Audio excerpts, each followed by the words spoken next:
Hey there, Dr. Willey here with the Metabolic Clinic of Idaho.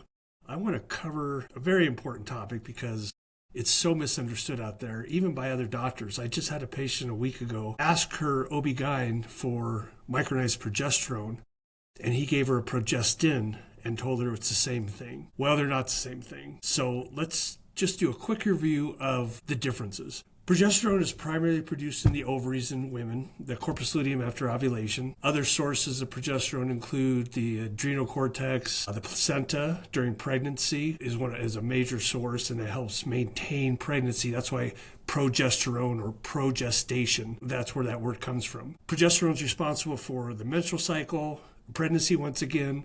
Amazing sleep aid for both men and women. Great for anxiety control. It increases the calming hormone GABA. It also balances and helps to regulate other hormones. It's important in muscle maintenance.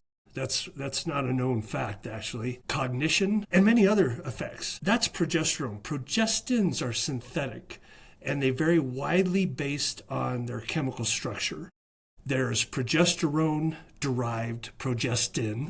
There's testosterone-derived progestin, and there's even other derivatives like spironolactone, a diuretic-derived progestin. These alterations of progesterone or testosterone or spironolactone to progestin makes it is not an identical thing to progesterone because the different metabolic pathways are affected and the interactions that occur. Those structural variants of the progestins means they're not bioidentical. They're not what God made. They're what man made. There's actually 4 generations of progestins.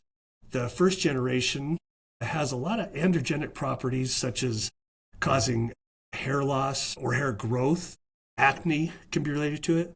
Second and third generation progestins have lower androgenic effects, but they're still there. And then the newer ones, the fourth generations, are more anti-androgenic. Therefore, they may help with or be a benefit for acne or hirsutism, which is excessive hair growth. But that also lowers sex drive, function, lowers your muscle mass, etc.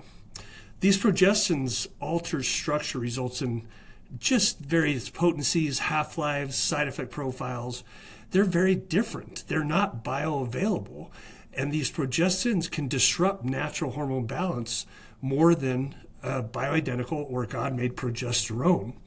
They can thicken cervical mucus, thin the lining of the uterus, suppress ovulation, etc. These side effects of these progesterones vary by type and may include everything from mood changes to weight gain to increased clotting risks, which are less common than with natural progesterone.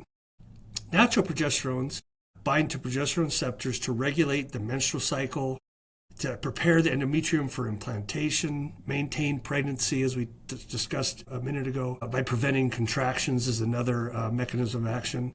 It supports sperm development, so progesterone is very important for fertility. And it obviously, as I talked about earlier, changes muscle mass, therefore influences testosterone levels. Progesterone has minimal effect to other receptors. There's no androgenic or glucocorticoid effects like the progestins can. High levels, however, can cause some breast tenderness or fatigue. Low levels of progesterone can lead to irregular periods, anxiety, infertility, and even sleep issues. So in summary, man-made progestins cause more pronounced side effects like depression, bloating, libido changes, etc. I just covered, where it also can increase blood clots, strokes, breast cancer when it's combined with estrogen and hormone replacement therapies. Always ask for natural or micronized progesterone. It's well tolerated with milder side effects. Again, maybe some drowsiness and breast tenderness. Lower risk of cardiovascular issues such as cancer compared to synthetics, progestins in a few studies. So again, ask your doctor for micronized progesterone. There is a big pharma version. It's made in peanut oil, so be careful if you have a peanut allergy. You can compound or have your doctor call a compounding pharmacy and compound micronized progesterone in grapeseed oil if you have a peanut issue. Dosing has many options depending on your need. It can range from anywhere from 10 milligrams to 400 milligrams at night before bed. It can be topical, oral. It can be cyclic to match or help balance abnormal menstrual cycles, or treat pain, cramping, intense bleeding, etc. Days 15 through 25 of a 28-day cycle is an example of that, 6 or 7 days a week. And again, it is amazing for sleep. It's amazing for anxiety.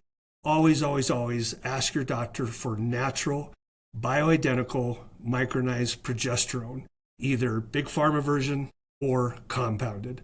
You will be grateful.